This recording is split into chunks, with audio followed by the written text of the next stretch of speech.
Manipur News.channel gi maikhaidagi mayang yufamda maroi pausing pijari. Manipurda thokliba irang asina drug ki lambi hongdokre Vikas. Manipurda thokliba kanglok ki irang asina maram oiraga mayai kaba chinjak sing puthok puchin tawagi lambi hongdokre haina Assam Rifles ki Director General Vikas Lakherana paumishida hongdokre awang polongdamda Assam Rifles na drug thingdanaba honabada mangjil thadna lakli haina paladana makna hai Manipurda pak sana Chathakhiba drug phagatbagi operation da chawna mai pakpa ngamle yumlonariba Mizoram dasu mayai kaba polam kya phagatpa ngamle hokiba tha amagi manungda Manipur khaktada rupa crore chambri rongi drug phagatpa ngamkhi drug lalonbada chenariba miwai singna drug puthok pujin tawnabagi anauba lambi chinarappa maramna Manipur Police Mizoram Police amadi atei agency singa kusamnaraga Assam Rifles na pak chana thibumbagi thabak chathadana mayai kaba chinjak punamak phagatnaba angamba thakda honari matam amada miyamna Assam Rifles tat yanglamba mieng hongtokle haina paladana makna hai awangna poklamdamgi tongan purup kaya Assam Rifles na lanmi oina thabak tawri kanaguma me kerana force asibu lana uhananaba honarabasu ngasi phawda Assam Rifles na misung mikhai naiba maongda thabak tawbol aikidre force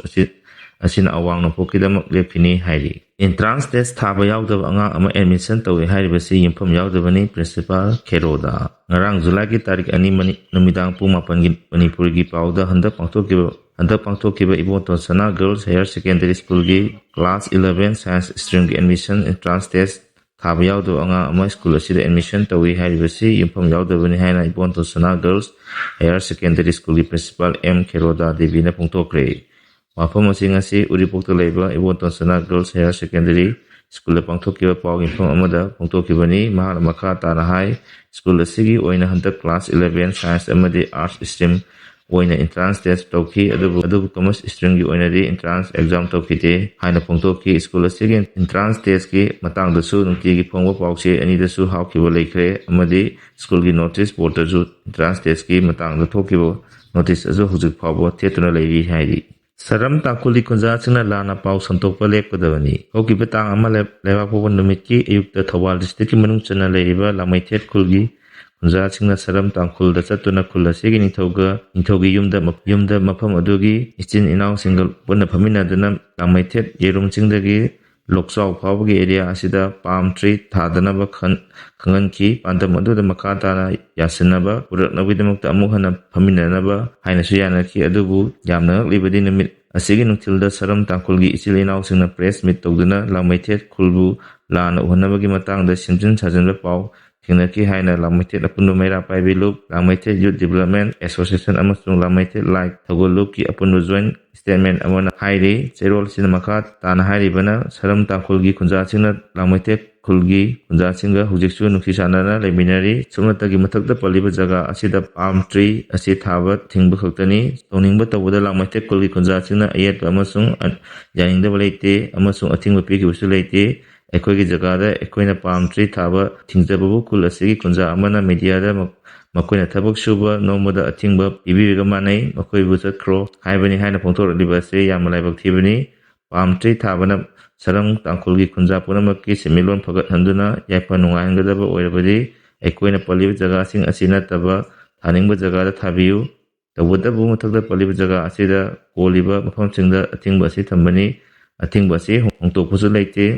Mahiroldagi Lokchaw phawbagi jaga asi khumang asigi ipaipu chingna ngak sendra thamlakpa mafamni Lokchaw hairiba mafam asi ipaipu laihatatagi laifong khumam oina sahi khudingi Tawan thada harau tawthapam oina isorgi thoram pangthoktuna lakri mafam asibu saronggi jagani haibasi Lamaithet ki prajachingna yaba ngamloi phaminaraga solution purakpa haibasida hujiksu adumak lepli adubu arana paw santoktuna miyambu lana ukhigidaba adugidamak mediada singtokpiu makatana awai akhum tawba pamde hairi pokpada ngairiba angang nupi macha ma hontoklamle ngasi nungtil pung 2:30 tarakpa aduaida Impal East District ki Dulalenda leba MMKS Central Hongi Cradles Point da pokpada ngairiba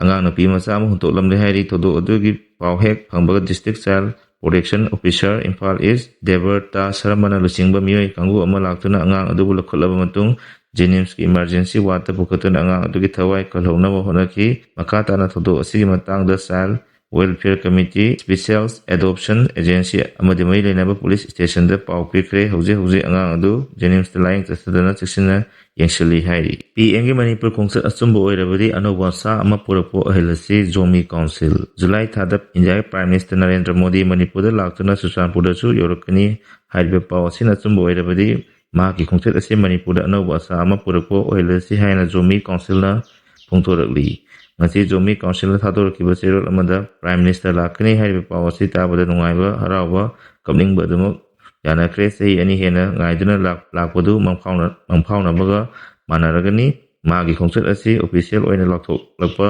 ꯂꯩꯇ꯭ꯔꯕꯁꯨ ꯊꯥꯖꯕꯗꯤ ꯑꯁꯨꯝ ꯍꯦꯟꯒꯠꯂꯛꯂꯤ꯫ ꯀꯔꯤꯒꯨꯝꯕ prime ꯃꯤꯅꯤꯁꯇꯔꯅ ꯂꯥꯛꯄꯤꯕ ꯊꯣꯛꯂꯕꯗꯤ ꯑꯩꯈꯣꯏꯒꯤ ꯂꯝꯗ ꯃꯍꯥꯛꯄꯨ ꯊꯋꯥꯏ ꯍꯛꯆꯥꯡ ꯌꯥꯎꯅ ꯇꯔꯥꯝꯅ ꯑꯣꯛꯀꯅꯤ꯫ ꯃꯔꯝꯗꯤ ꯃꯍꯥꯛꯀꯤ ꯈꯣꯡꯆꯠ ꯑꯁꯤꯅ ꯃꯇꯝ ꯁꯥꯡꯅ ꯑꯋꯥꯕ ꯃꯥꯌꯣꯛꯅꯗꯨꯅ ꯂꯩꯔꯕ ꯃꯤꯌꯥꯝꯒꯤ ꯑꯁꯥꯗ ꯊꯧꯅꯥ ꯑꯃ ꯄꯤꯕꯒꯨꯝ ꯊꯣꯛꯂꯤ꯫ ꯍꯧꯈꯤꯕ ꯆꯍꯤꯁꯤꯡꯗ ꯃꯤꯅꯤꯁꯇꯔꯒꯤ ꯂꯦꯚꯦꯜ ꯑꯃꯗꯤ ꯄꯣꯂꯤꯇꯤꯛꯁꯀꯤ ꯈꯨꯠ ꯌꯥꯎꯗꯅ ꯋꯥꯔꯤ ꯁꯥꯅꯈ꯭ꯔꯦ꯫ ꯑꯗꯨꯕꯨ ꯉꯁꯤ ꯐꯥꯎꯕ ꯄꯣꯂꯤꯇꯤꯀꯦꯜꯒꯤ ꯑꯣꯏꯕ ꯋꯥꯔꯣꯏꯁꯤꯟ ꯄꯨꯔꯛꯄ ꯉꯝꯗꯅ ꯂꯩꯔꯛꯂꯤ꯫ ꯏꯟꯗꯤꯌꯥꯒꯤ ꯃꯀꯣꯛ ꯊꯣꯡꯕ ꯃꯤꯑꯣꯏ ꯑꯃ ꯂꯥꯛꯄ ꯍꯥꯏꯕꯁꯤ ꯀꯔꯤꯒꯨꯝꯕ ꯈꯔꯗꯤ ꯑꯍꯣꯡꯕ ꯄꯨꯔꯛꯀꯅꯤ ꯊꯥꯖꯩ꯫ ꯃꯃꯤꯡ ꯈꯛꯇꯅ ꯂꯥꯛꯄꯗꯤ ꯇꯧꯕꯤꯒꯅꯨ꯫ ꯈꯣꯡꯆꯠ ꯑꯁꯤꯗ ꯂꯧꯔꯛꯄ ꯊꯕꯛ ꯑꯗꯨꯅ ꯃꯇꯝ ꯁꯥꯡꯅ ꯑꯋꯥꯕ ꯈꯥꯡꯂꯤꯕ ꯃꯤꯌꯥꯝꯒꯤ ꯑꯅꯧꯕ ꯏꯅꯣꯠ ꯑꯃ ꯁꯣꯏꯗꯅ ꯄꯨꯔꯛꯀꯅꯤ ꯍꯥꯏꯕꯒꯤ ꯊꯥꯖꯕ ꯊꯝꯂꯤ꯫ ꯏꯔꯝꯗꯝ ꯑꯁꯤꯒꯤ ꯃꯤꯌꯥꯝꯒꯤ ꯇꯨꯡꯒꯤ ꯌꯥꯏꯐꯅꯕ, ꯁꯥꯟꯇꯤ ꯄꯨꯔꯛꯅꯕ ꯑꯃꯗꯤ ꯇꯪꯗꯨ ꯂꯩꯇꯥꯕ ꯄꯨꯟꯁꯤ ꯑꯃ ꯄꯨꯔꯛꯅꯕꯒꯤꯗꯃꯛꯇ ꯖꯣꯃꯤ ꯀꯥꯎꯟꯁꯤꯜꯅ ꯃꯇꯝ ꯄꯨꯝꯕꯗ ꯂꯩꯉꯥꯛꯀ ꯆꯠꯃꯤꯟꯅꯒꯅꯤ ꯍꯥꯏꯅ ꯆꯦꯔꯣꯜ ꯑꯁꯤꯅ ꯄꯜꯂꯤꯕꯅꯤ꯫ ꯂꯣꯏꯅꯅ ꯁꯦꯟꯇꯔ ꯂꯩꯉꯥꯛꯇ ꯍꯥꯏꯅꯤꯡꯕꯗꯤ ꯄꯤꯑꯦꯝꯒꯤ ꯈꯣꯡꯆꯠ ꯑꯁꯤ ꯊꯥꯖꯕ ꯑꯃꯨꯛ ꯍꯜꯂꯛꯅꯅꯕ, ꯍꯥꯟꯅꯒꯤ ꯄꯨꯟꯁꯤ ꯃꯍꯤꯡꯗ ꯍꯜꯂꯛꯅꯅꯕ ꯑꯃꯗꯤ ꯄꯨꯟꯅ ꯄꯣꯂꯤꯇꯤꯀꯦꯜ ꯁꯣꯂꯨꯁꯟ ꯑꯃ ꯄꯨꯔꯛꯄ ꯑꯣꯏꯍꯟꯕꯤꯌꯨ ꯍꯥꯏꯅ ꯆꯦꯔꯣꯜ ꯑꯁꯤꯅ ꯐꯣꯡꯗꯣꯔꯛꯂꯤ꯫ ꯖꯨꯂꯥꯏ 9ꯒꯤ ꯈꯣꯡꯖꯪ ꯁꯤꯟꯃꯤ ꯄꯨꯝꯅꯃꯛ ꯁꯔꯨꯛ ꯌꯥꯃꯤꯟꯅꯁꯤ INTUC꯫ ꯖꯨꯂꯥꯏ 9ꯗ ꯆꯠꯁꯤꯟꯒꯗꯧꯔꯤꯕ ꯁꯦꯟꯇ꯭ꯔꯦꯜ ꯇ꯭ꯔꯦꯗ ꯌꯨꯅꯤꯌꯟꯁꯤꯡꯒꯤ ꯈꯣꯡꯖꯪꯗ ꯁꯤꯟꯃꯤ ꯄꯨꯝꯅꯃꯛ ꯁꯔꯨꯛ ꯌꯥꯃꯤꯟꯅꯁꯤ ꯍꯥꯏꯅ Indian trade union congress Manipur ꯕ꯭ꯔꯥꯟꯆꯀꯤ ꯄꯕ꯭ꯂꯤꯁꯤꯇꯤ ꯁꯦꯀ꯭ꯔꯦꯇꯔꯤ ꯈꯦꯇ꯭ꯔꯤꯃꯌꯨꯝ ꯗꯤꯖꯃꯅꯤꯅ ꯈꯨꯌꯦꯛ ꯄꯤꯗꯨꯅ ꯊꯥꯗꯣꯔꯛꯄ ꯆꯦꯔꯣꯜ ꯑꯃꯅ ꯍꯥꯏꯔꯤ꯫ ꯆꯦꯔꯣꯜ ꯑꯁꯤꯅ ꯃꯈꯥ ꯇꯥꯅ ꯍꯥꯏ ꯂꯩꯕꯥꯛ ꯑꯁꯤꯗ ꯄꯣꯠꯆꯩ ꯈ꯭ꯋꯥꯏꯗꯒꯤ ꯇꯥꯡꯕ ꯃꯅꯤꯄꯨꯔ ꯍꯥꯏꯕꯁꯤ ꯄꯨꯝꯅꯃꯛꯅ ꯈꯪꯅꯔꯕ ꯋꯥꯐꯝꯅꯤ꯫ ꯍꯧꯖꯤꯛ